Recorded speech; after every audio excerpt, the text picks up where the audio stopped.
Hola, buenas tardes. Segundo café. Hoy lunes empieza la actividad, digamos, claramente ya política tras estos días de vacaciones, donde ha habido movimientos y donde parece que se van a ir consolidando los movimientos. El primero, y vamos a empezar hoy con un orden un poco diferente. Primero comentar el tema de Brasil, que hablábamos anoche, que retrasamos incluso el programa para ver.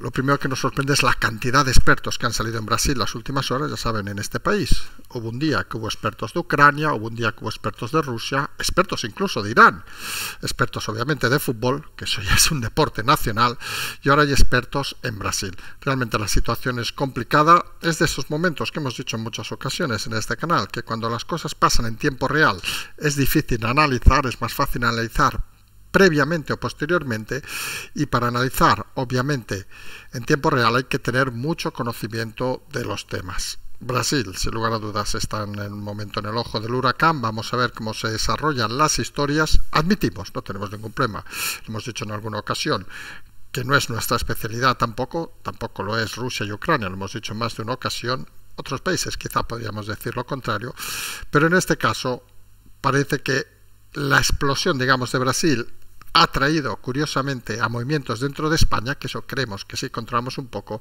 que denotan un poco esa sensación extraña de valorar las cosas de forma diferente. Recordemos lo que ha pasado en Brasil. Podríamos hacer una analogía a lo que ha pasado, por ejemplo, en Estados Unidos en su momento, o lo que ha pasado en su momento en muchos países de Sudamérica. Curiosamente, lo que algunos llamaban la revolución del pueblo, ahora se convierte en una revolución ultraderechista. Y como recordaba más de uno, quizá, de una vez, deberíamos todos analizar con el mismo criterio todo, y obviamente si esto es una subversión de un régimen votado, lo otro también lo era. No vale esa doble vara de medir que algunos, sobre todo los de ultraizquierda, están muy acostumbrados a hacer. Podían rodear o querer rodear el Congreso en España y creían que era algo del pueblo, cuando lo han hecho en otros países, por cierto, con mejores resultados que los que quisieron hacer aquí en España, lo consideran un golpe de Estado. Cuando hicieron lo de Cataluña, lo consideran un acto de democracia del poble, cuando lo hacen en otros países es un golpe de Estado. En fin. Algunos somos de los que pensamos que desde la ideología, entre comillas, o sin comillas directamente, de gente de Estado, cualquier intento de subversión del régimen establecido, obviamente debería ser un golpe de Estado. Pero aquellos y los de aquí. Y eso creemos que es un discurso coherente y un discurso que muchos especialistas, las últimas horas de Brasil, parece desconocen totalmente. Y decíamos, empieza la temporada política y empieza con muchos cambios.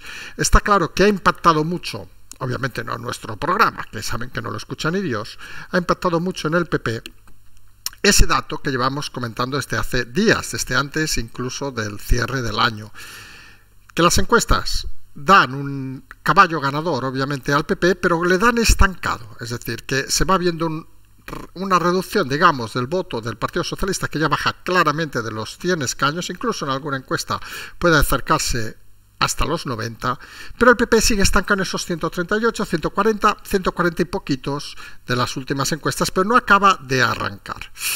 Y algunos decían que el problema fundamental, aquí nos incluimos, era que no generaba ilusión el Partido Popular y que tenía que hacer cambios. Y parece que ese discurso empieza a calar en el Partido Popular, que empieza a desprenderse, digamos, de esa aureola, vamos a decirlo, de líderes súper cercanos de Galicia, que parece que pueden ser gente muy inteligente, muy brillante, a los que sumamos obviamente Bendodo, pero que no conocen toda la realidad de España, que hay que tratarla de otra manera, e incorpora nuevas caras el Partido Popular las últimas horas. Intenta dar ese salto cualitativo que algunos creen que debe dar si quiere empezar a suscitar interés en los votantes y a generar ilusión.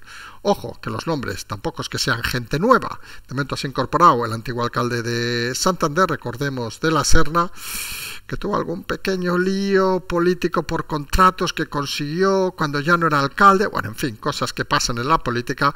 Borja Samper, que viene del partido en el País Vasco, en principio sin otra actividad también que la política, hasta que se retiró en el 2020 de la misma. Recordemos que era un ya joven activista en la época de Miguel Ángel Blanco y que ha escalado en todas las filas del PP. un personaje con una cara amable, vamos a decirlo así de claro. Y obviamente el tercero de este triunvirato es el señor Bendodo, que ya es conocido por todos ustedes. A estos cambios parece que empiezan a haber también toma de decisiones, y la primera y importante es la del candidato a las elecciones a la alcaldía de Barcelona, donde finalmente parece que se ha elegido a Daniel Sirera. Quienes conozcan Cataluña, pues creemos, estarán de acuerdo que los otros candidatos pues era ir a caballo perdedor, Lorena Roldán, Dolors Montserrat, etcétera, etcétera, y Sirera, pues miren, con todo el respeto, pues parece que es una opción. Vamos a dejarlo ahí. No es ir a perder directamente como hubieran sido las otras candidatas, y en este caso parece que es una opción que veremos cómo se maneja en esta campaña electoral. Está claro que hay que tener los candidatos con tiempo y con margen, porque si no, hay mucha gente obviamente que no los conoce, y en unas elecciones municipales es fundamental recorrer todas las calles para ser conocido. Y en esto el partido Feijóo no solo crea estos cambios en el equipo, que son importantes, sino que empieza a cambiar un poco, a dar claridad al discurso. Hoy ha dicho el propio Alberto Núñez que quiere gobernar sin Vox, porque lo que representa no es lo que quiero para este país. Ha dicho que aprecia mucho y tiene una magnífica relación con Santiago Abascal, pero que no es lo que quiere para este país. Discurso, vamos a intentar verlo desde un prisma realista. A día de hoy, un discurso que no parece que tenga mucho sentido, porque cualquier encuesta da ese 140 más los 40 de Vox, 50 de Vox, que le lleva a los 190 para la mayoría suficiente para gobernar. Y recordemos, si no gobierna con Vox, pues no suma con el resto. Algunos pensarán, no, con un poco de suerte nos vamos a 155 y sumamos con el PNV, hombre, o con la extinta Convergencia, hombre. Señor Feijóo, aquí sí que hacemos un discurso claro. Es más ultraderecha el PNV o la antigua Convergencia que Vox. Eso parece algo que no hay que ser muy brillante para darse cuenta, pero allá usted en ese sentido, y parece que sería más de lo mismo. El discurso, sin lugar a dudas, nos manifiesta dos cosas fundamentales. Una, que el horizonte que tiene el PP para las elecciones es claramente finales de año. Sabe que tiene este periodo de 8 o 9 meses para desbancar con fuerza, dar ese segundo salto. El primero, recordemos, fue ese salto de la salida de Casado, entrada de Feijóo hasta los 130 y pico, 140, y ahora necesita dar un salto hacia los 165, 166, donde la suma de Vox no le obligue, vamos a decirlo así, a formar parte del gobierno, pero le permita gobernar con cierta soltura. Es aquel experimento que en su momento parece que hizo Isabel Díaz Ayuso, de que no tenía la mayoría absoluta, pero Vox no iba a votar obviamente a favor de Bildu, a favor de Sánchez, a favor de quien sea. Por ahí va la línea actual del presidente Feijóo. Es decir, que sus escaños superen al resto de partidos sin contar a Vox. Resumen, si el PP tiene 150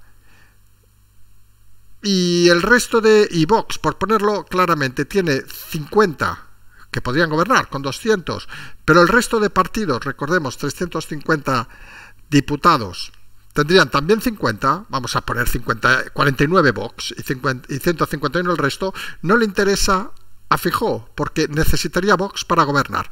Pero si el PP tiene 160, por poner un número claro, Vox tiene 40, que estaríamos en 200 diputados, y el resto de diputados suman 150, el PP estaría satisfecho porque podría gobernar sin tener a Vox a su lado. Una mayoría simple, pero es algo que en política existe. Ese es el planteamiento actual del partido de Feijóo. Es decir, dar un salto en 20 escaños, calculan que podía estar perfectamente en los 160. Algunos pensamos que para esa suma seguramente es probable que Vox, si llegara a los 160, el Partido Popular, no debería robarle tantos votos a Vox, porque si no podría darse la circunstancia de que, imagínense un caso aleatorio, que tuviera 160, por ejemplo, estamos haciendo números, sabemos que es complicado escuchar cuando se habla de números, 160 el Partido Popular, que sea una cifra ahora mismo que estarían deseando, pero que Vox, por lo que fuera, tuviera 39, vamos a poner una cifra redonda. Claro, perdón, 29, que nos hemos equivocado, 160 y que tuviera Vox 29. O sea, que hubiera chupado el Partido Popular muchos escaños al partido de Vox. Claro, si eso sucediera,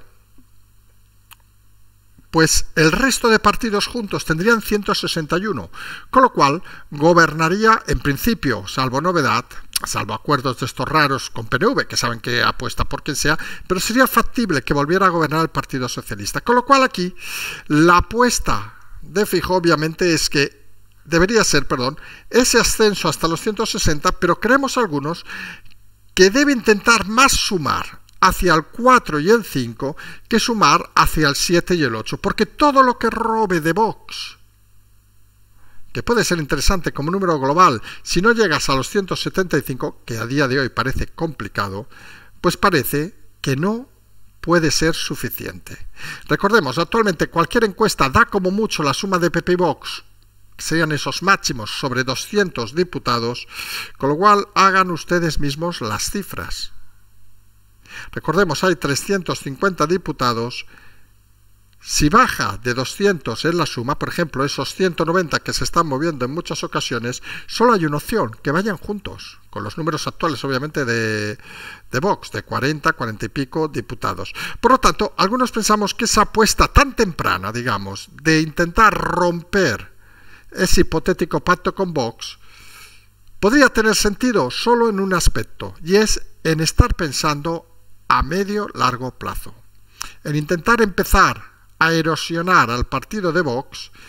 Y aquí hay juegos que se van a ver en las próximas semanas interesantes. Estamos pensando obviamente en esas personas que han salido de Vox y también en esas personas que van a salir de Ciudadanos. Parece que la entente podría ser cada vez mayor, y en todo caso ese objetivo no es tanto, insistimos, llegar a los 176 de forma individual, que parece una utopía a día de hoy, sino es más bien llegar a lo suficiente para que el silencio de Vox no sea un problema para ellos.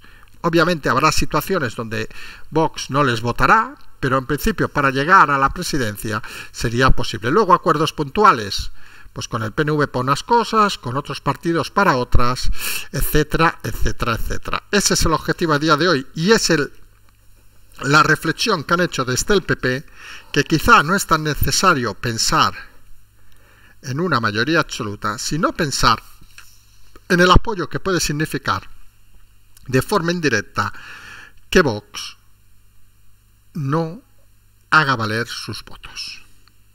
Y todo eso pues se mueve en esos momentos donde las encuestas al PSOE le dan cada vez cifras más bajas, está ya por debajo claramente de los 100 diputados, y donde los movimientos internos se van fortaleciendo.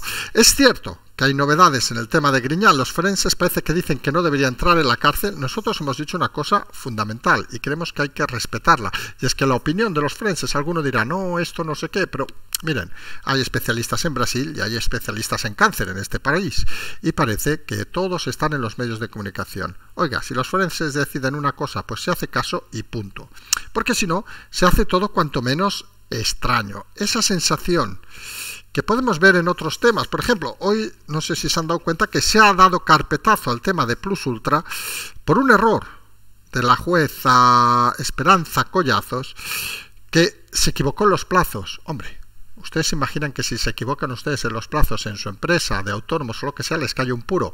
Esperemos que esta señora sea prácticamente expulsada de la carrera judicial, porque es una barbaridad lo que ha hecho, pero que nadie vea cosas extrañas de esta juez. Seguramente ha sido un error.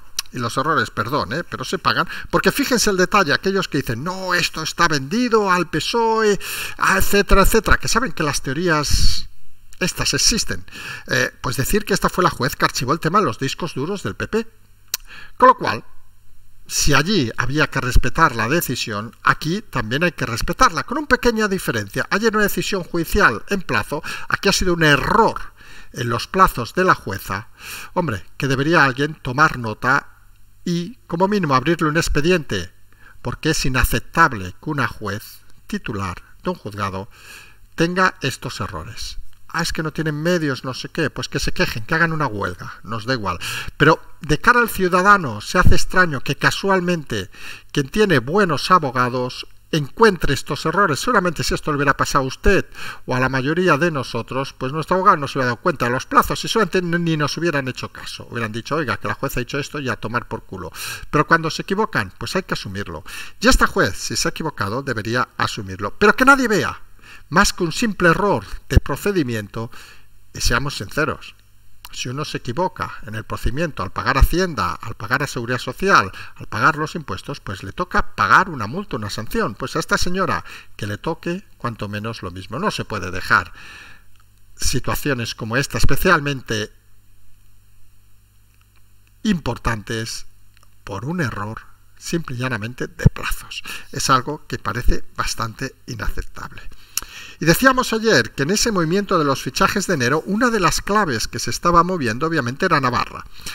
Y al final lo de Navarra tiene una explicación lógica. Se está viendo un incremento en las últimas encuestas del crecimiento de Bildu.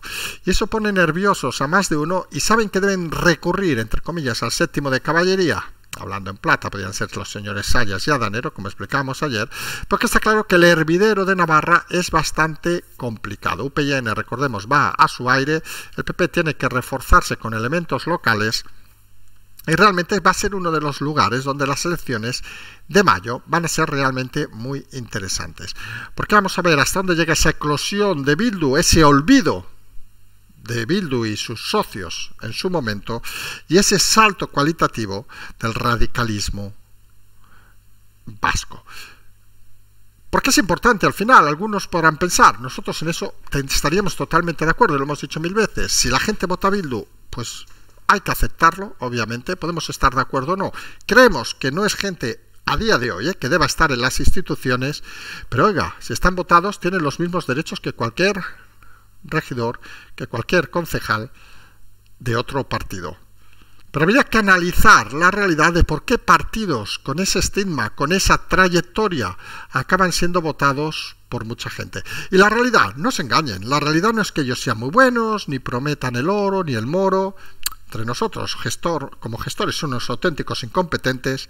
La realidad es que la clase ciudadana denosta a la clase política actual. Y hasta que la clase política actual no se dé cuenta de que hay gente que vota a otros partidos no por su valor, sino por no votarles a ellos, tenemos un problema social importante. Eso mismo pasó con Podemos y eso mismo puede pasar en algunas zonas de España con Bildu. Hay que estar atentos a estas cosas, porque si no, a veces la propia democracia se puede perder en el olvido en unas fechas cercanas. Y no queremos acabar este segundo café, rápido segundo café, nos emplazamos a la noche sin comentar esa noticia que nos ha parecido muy curiosa. Alguien se ha dedicado a contar, en este caso creo que ha sido Voz Populi, uno de sus periodistas, el número de vuelos que ha hecho el Falcon durante el 2022. Pues está nada más y nada menos que la cifra de que el avión del gobierno, los aviones del gobierno, son más de uno, se ha levantado 1.231 veces, ha volado el avión oficial este 2022. Da una media escandalosa de 3,37 veces al día. O sea, no es que lo use el presidente a diario para ir al lavabo, no, es que lo usa todo Dios en el gobierno. Hombre, y algunos entendemos que hubo épocas duras en este país donde la seguridad era fundamental, pero que un ministro no puede ir con sus 2 o 3 escoltas en el AVE, por citar uno de los medios más llamativos de este país de comunicación, sobre todo estando en Madrid, que le lleva prácticamente en 1 hora, 2 horas a cualquier lado, bastante menos que ir en avión de aeropuerto luego al acto, pues se hace cuanto menos extraño, porque nos implica nuevamente lo que hemos dicho, la separación de la clase política de la realidad. Estamos hablando de ministros, no estamos hablando de nada más. En los famosos años, obviamente, de plomo o años posteriores, pues podrían ser objetivo, obviamente, de alguna organización terrorista. Por cierto, socio ahora del gobierno. Pero actualmente, seamos sinceros, los problemas de terrorismo, por citar el ejemplo más peligroso y más peliagudo, pues no afectan precisamente a los políticos ni a los ministros. No hay clases, es decir, pueden pasar en cualquier lado, en una estación, un aeropuerto, y no van directamente a la clase política, van a cualquier ciudadano, con lo cual parece que esa énfasis en la protección no tiene mucho sentido en el siglo XXI. Son de esas cosas que hay que comentar, que algunos dicen, no, es que claro, es que es el presidente, es el ministro, pero por favor, no podemos estar obligando a los ciudadanos, por ejemplo, con estas medidas de los coches, a no poder, perdón, entrar en las ciudades o a prácticamente sablear a cualquiera que tenga coche por contaminación y dedicarse a hacer 1.231 vuelos durante el año 2022. La coherencia, está claro, que parece que no es la política actual del gobierno de España. Hemos dicho, nos vamos a emplazar a la noche en el Confirmado en 8, donde vamos a ampliar todas estas y alguna cosilla más. Seguramente sabremos algún dato ya del Tribunal Constitucional y todo esto. Nos emplazamos, como decimos anoche, simplemente seguimos.